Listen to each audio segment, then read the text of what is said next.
Ratchet. I have found a way to shut down the containment fields and release all the heroes. You're kidding. That's amazing. He's had help. Al? You're alive. They said your body was beyond repair. No biggie. I got a new one. Check this out. Whoa. Okay. So, what's the plan? We have acquired schematics for the entire Battle Dome. There is a central computer on the control level that regulates power to the containment fields.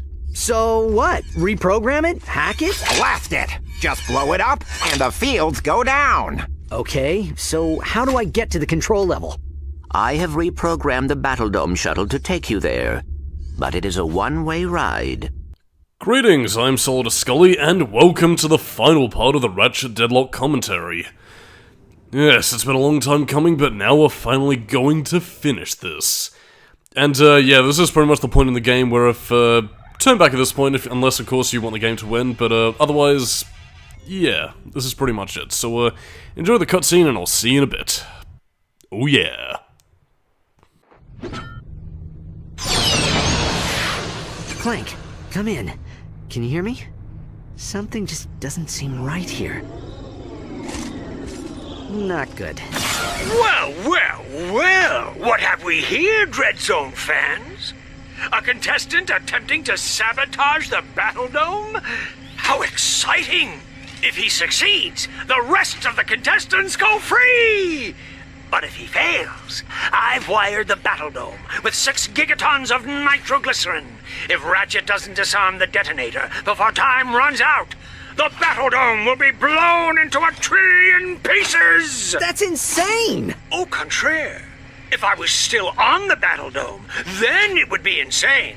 But I happen to have a truly lovely view of the action from a remote location. What about the thousands of fans in the Battle Dome? You gonna kill all of them, too?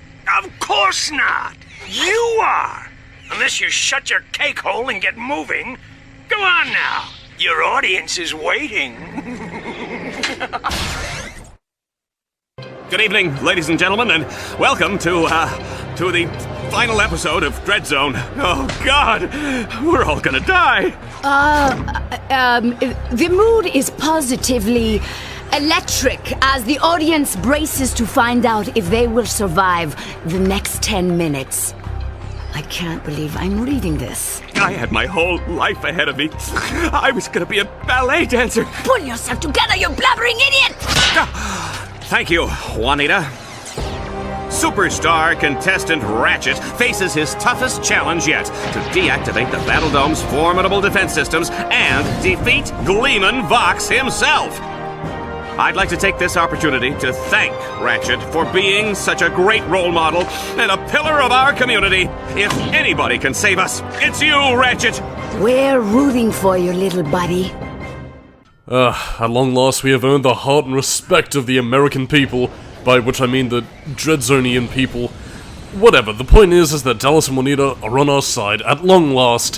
One a douchebag and the other a vitriolic, Latino robot lady. Well, Latino, I should say. Whatever, mixing pronouns, it's what we do in today's day and age in the year of our Lord 2023. But yeah, on to less silly notes, yeah, the final gauntlet is in fact Dreadzone Station itself, with a level that's actually a lot harder than I remember it being. You're probably not going to be seeing it too much around here, but yeah, on a test playthrough I actually kind of struggle a little bit around here, but yeah, onto brass tacks and anything else you're going to be doing. Basically, you've gone through a small little platforming gauntlet, you know, just destroying generators, and really just a nice cap off to the game as a whole. I will say that it is fairly challenging, as I mentioned beforehand, but at the same time though, it's also heavily emphasized by both its atmosphere, the stakes and tension, and also the music.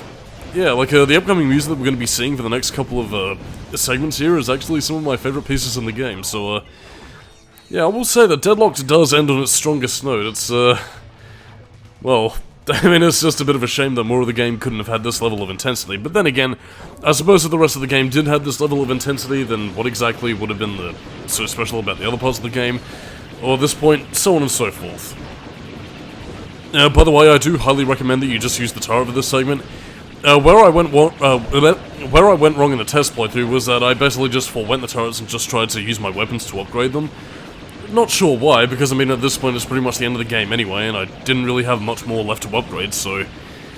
yeah, just kind of struck me as pissing in the wind. And again, you will have a much easier time because, well again, another health bar over your own. And in turn, well, it's just easier to defend Merc and Green from a distance rather than risking your health and yourself just trying to do a thing, really. But yeah, all that aside, just take out the pish lasers and well, you should be good pretty much. I mean, the room is going to be filled with enemies, and each segment that we'll be facing off in terms of Dread Zone's power generators, yeah, will get progressively harder, so you know, there's quite a bit to look out for in these levels. But by that same token, though, and one thing I cannot stress enough is just how beautifully the atmosphere is handled in these levels, and that's generally the whole "oh shit, we're going to die" sort of motifs that this level has. I mean, granted, the levels do have a bit of a comedic bent to it. Something you'll be hearing in a little bit, actually, is, well, some rather bizarrely fetishistic dialogue between, you know, Dallas and Juanita, but at the same time, though, like, I mean, it's comedic, but at the same time, it's also played in that whole sort of, dear God, we are fucked. It's kind of like a nervous chuckle kind of humor, really. I don't know, it's just beautifully handled, it's funny in that typical Ratchet & Clank style, and again, I will say, Deadlocked does end on its strongest note, which, again, you know, I might have bitched about the game for a lot of things, but this finale is absolutely fantastic. Mwah, bellissimo! Makes me want to say dun dun dun dun dun dun dun dun dun. Yeah, whatever. And this is by far my favourite soundtrack in the game, although you'll get a better hear of it in the credits because they do play it in the traditional Ratchet & Clank credits medley. And it's also here where, yeah, fetishy things between Dallas and Juanita. By the way, it's important to mention that, Ratchet Deadlocked, when you complete the game, you actually unlock these little character epilogues, which is basically like a little splash screen with a, you know, bit of text saying the "where are they now" kind of thing. And, Dallas and Juanita, as you could probably tell, wind up getting married and, well, being a part of a sitcom that's pseudo-real kind of thing. And, basically it shows Juanita trying to kill Dallas with, an anvil, a bear trap, and, the Harbinger. Thank you, Juanita! Your searing dose of verbal abuse was refreshing, I can't even tell you! Ooh, and the whole mommy-baby thing, sexy! Baby needs a changin'! Oh my... but yeah, anyway, all that bizarre fetishistic stuff aside, in terms of what happens to Merc and Green, they actually wind up working at a... well, basically what's the equivalent of a Hungry Jack's, really, so, yeah, that's pretty much their epilogue. They basically just wanted a quiet life, which, given all they've experienced in terms of combat and Dread Zone or whatever, yeah, makes sense, I suppose. Who's the other one that gets it? Big Al, actually, he... like, a lot of the kids that you see during the cutscenes, he pretty much indoctrinates them into the Quark Cadets fan club and gets into a fight over exterminator cards, where he has to step down as the leader. Oh dear, what a shame for our poor cyborg friend. There is also the tech droid that Clank was talking about, who also gets an epilogue, where she's apparently a trailblazer and getting, like, secretarial roles in the film industry or whatever, so there's that, in terms of being Clank's latest squeeze. What exactly happened to that robo-droid from, like, Ratchet 2, I have no idea, but... And, was there one other... trying to think... No, I think that's pretty much it. You don't get anything about what happened to Ratchet & Clank, so, it's just kind of... whatever, really. Oh, no, wait, you do actually get one about Captain Quark, who, again, though he's been absent for most of the game, he does appear, like, right at the tail end, and, basically at the tail end it says that Quark was basically doing his job of heroics, except on Wednesdays, and the splash screen shows him just kind of chilling out watching TV with Scrunch the Monkey, as we all are of wont to do on a Wednesday night after work. Just wanted to chill, really.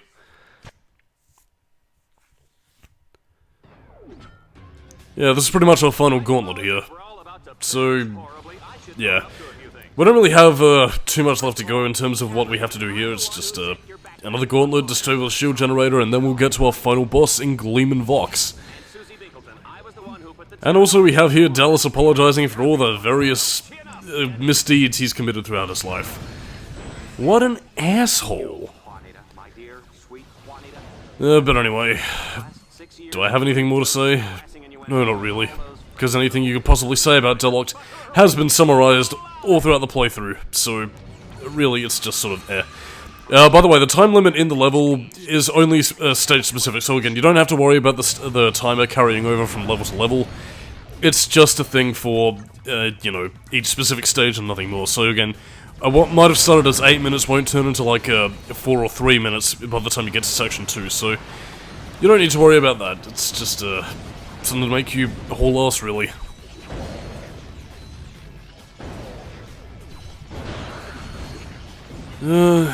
Nothing to say about anything else, really.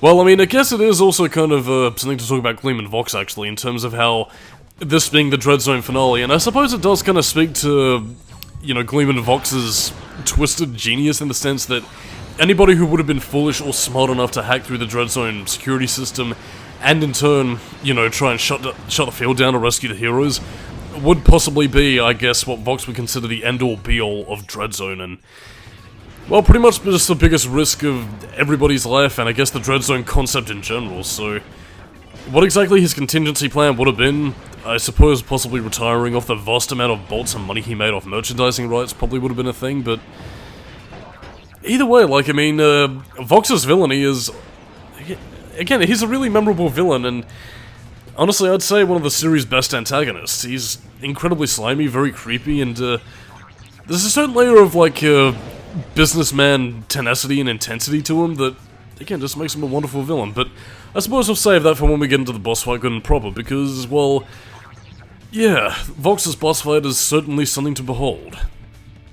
But first, we must arm the bombs.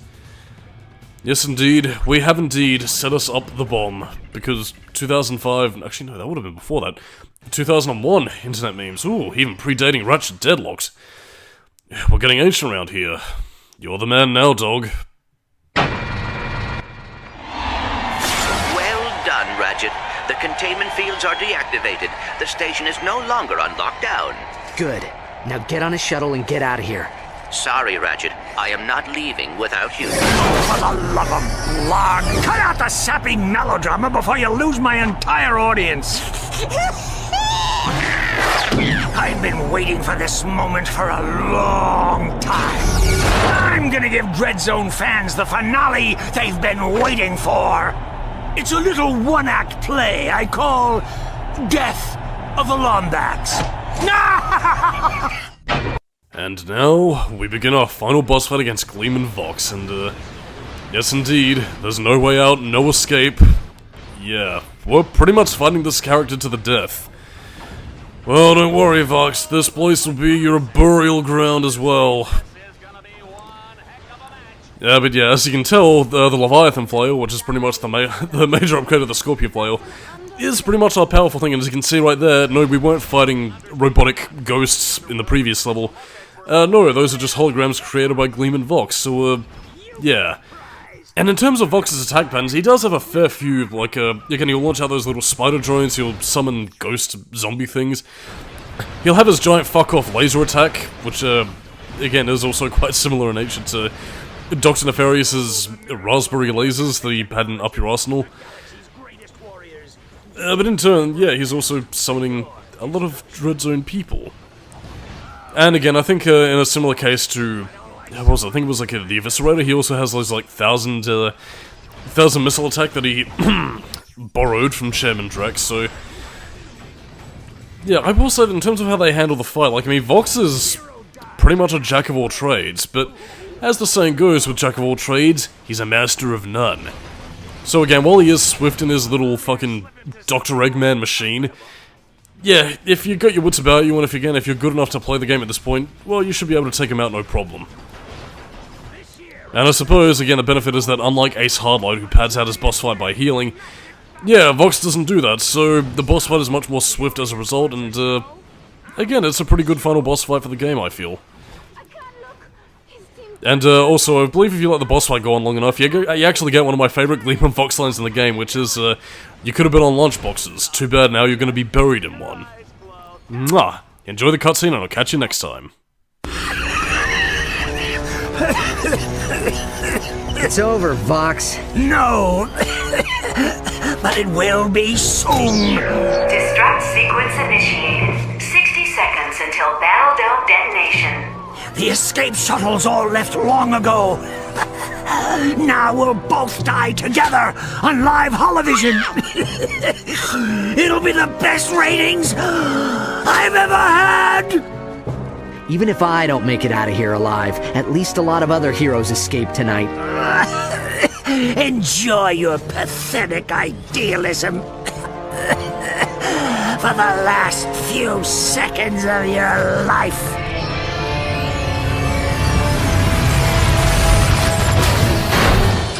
What? Get in, Ratchet. There is no time remaining. Just a sec. No! 5 seconds until detonation. Hold still, Ratchet.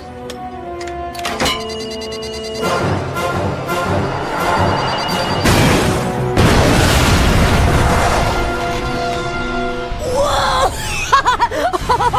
Check out that explosion! That was awesome! Let's do it again! Move! It's my turn to look! No, it's my turn, you little brats. Get out of here. Don't you know how to respect your elders, Ow! Did you see what she just... What? If this was the last shuttle, what else could I do? Hey, I fixed the comlink. We've got incoming calls. Ratchet, Clank! Hey, it's Kid Nova. What can I say? I thought I was a goner back there. I owe you guys big time. Hey, Ratchet, it's Hydra Girl. If you're ever back in Aquatos, promise you look me up, okay? Ah, well, Aquatos is nice this time of year. Well, why not? More calls coming in. Ratchet, Clank, it's me, Captain Quark. There's a nasty rumor going around about heroes being kidnapped, but don't worry, it's baloney. I mean, come on, nobody came to capture me, right? Just imagine making a show about galactic heroes without Captain Quark. Ha! Well, anyway, you guys missed the last 3 meetings of the Quark Cadets fan club. But don't worry, I've got extra copies of the newsletter, and I even saved some of the snacks. Hope you like custard.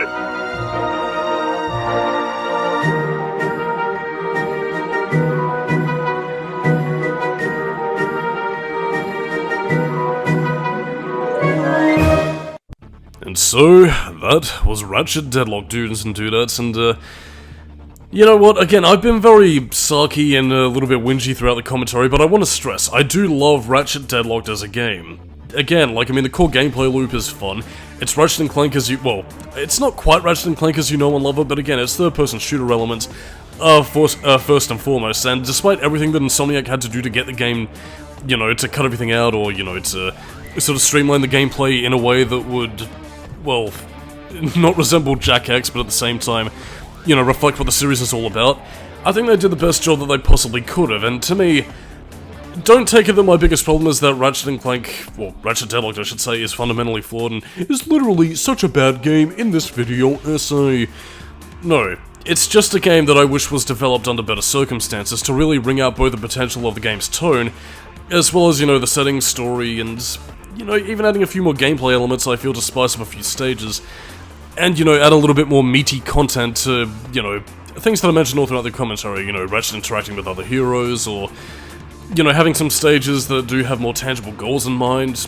But again, what we do have is fine. It's enjoyable. And one of the best parts is the soundtrack, which you're hearing right here. You're going to be hearing a bit of a medley of both the Grist for the Mill, the Dreadzone theme, and the Dreadzone Interior Space Station, the West Generator theme. Again, it's all great stuff, and I suppose if there is one thing I can lament about the series going forward is that, well, okay, putting aside Size Matters and Secret Agent Clank, because both of those games suck, this is pretty much the last time that, you know, you'd ever see the PS2 tone. Actually, I'd say one of the last times that Ratchet & Clank ever went for more of a darker-oriented tone, even if, like, some future games, like Crack in Time, or I guess even Rift Apart in some aspects do kind of eke on that sort of design. Yeah, you're never getting anything with the same level of intensity as Deadlocked, and that can be a bit of a shame in some aspects, but at the same time, I feel like Deadlocked did end the PS2 era on its strongest note. again, it's a bit of a shaky game, but otherwise it's pretty damn fun. And, again, I would recommend you pick up Ratchet Deadlocked even in spite of all my petty little criticisms, because again, the atmosphere is unparalleled, the gameplay, while there are complaints to be made, is still fun enough so that you're not really that concerned with it. And in turn, it does still contain all of that traditional Ratchet & Clank ethos that you know and love. The comedy's still there, again, the dialogue, the characterization. It's all pretty strong stuff. I mean, there are a few weaknesses here and there with the likes of well, the Exterminators in general, really. Especially in the case of the likes of the Eviscerator and Ace Hardlight, but... yeah, it's, overall, it's a pretty fun game, and I have no complaints. I suppose, well, again, I don't really have much to say that I could waffle on about anything else that I've already said about the game, so I suppose, moving on to greener pastures, what exactly am I going to be tackling next? Well, again, as I mentioned beforehand, the next game I'm going to be tackling, in terms of commentaries anyway, is Resident Evil 0, which I do have fully recorded, and I have a feeling that similar to Ratchet Deadlocked, it's going to be a game that I'm very conflicted about, because, well, Resident Evil 0 was a game that does enough things that I like. Similar to Ratchet Deadlocked, it's far from what it could have been, and God, these two games are probably not going to be making me a lot of friends. But yeah, Resident Evil 0 is coming up next. As for what's coming after that, not too sure. I've been kind of tossing it up in the air, actually. I'm thinking maybe Fahrenheit or maybe something else. I was tossing the idea of maybe also going for a Freelancer or maybe Primal, but yeah, that's a bit up in the air at the moment. But anyway, those are pretty much the ideas I'm tossing around in my head and stuff that you got to look forward to. In terms of anything else to really show off about Ratchet Deadlocked, there are a few things that you can do in the post-game. Like, I mean, again, you do have Exterminator difficulty, which is basically the Ratchet Must Die mode. Again, you do have, you know, the additional cheat codes and skins to unlock. Character epilogues, obviously, and again, like, as with every Ratchet & Clank game, you do have a New Game Plus mode where, you know, you upgrade your weapons to, I think it's level 99, I think. And again, you do also get additional mods, like I believe there's like a rainbow mod that changes the color of your weapons, and of course, this being the second playthrough, it's probably the easiest way you'll be able to unlock the Harbinger, not that I've ever really done it. Because again, in spite of its short length, Ratchet Deadlocked to me is a game that, you know, I just play it, I beat it, put it away for a while. Which to me is pretty much the way that any good game should be. And I like how that came in right where the epic part of the song was kicking in. Nice.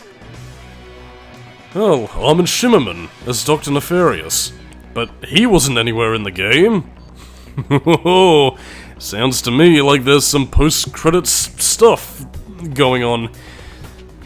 But yeah, to kind of spoil things here, yeah, right at the end of the video there is actually a little bonus scene with Dr. Nefarious and Lawrence. And actually one of the funniest cameos I've ever seen of the character, and to be completely honest, I kind of wouldn't have minded if, again, if they really wanted to keep Nefarious in the series, they just kept it as a running joke where, you know, Nefarious and Lawrence just pass by the villain's hideout only to find it destroyed by Ratchet & Clank's adventure.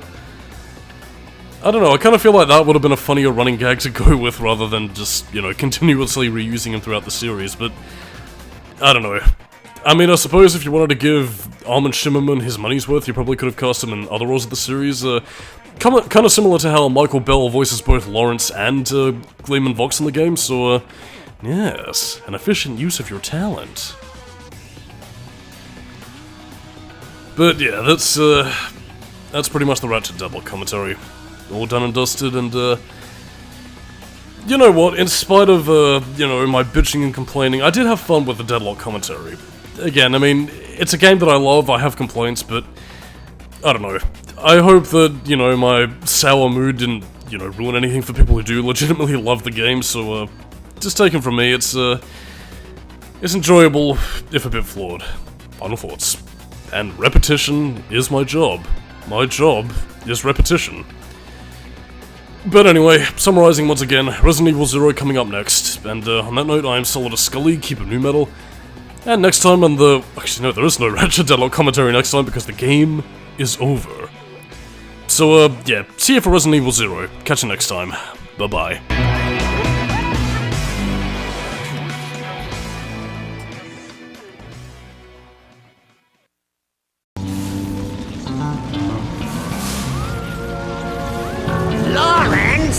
What's going on? You said we were coming within range of a space station!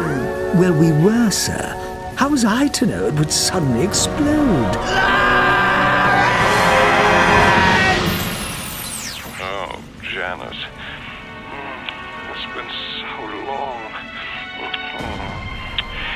Too long. Say you'll never leave me again for that nasty villain, Engelbert.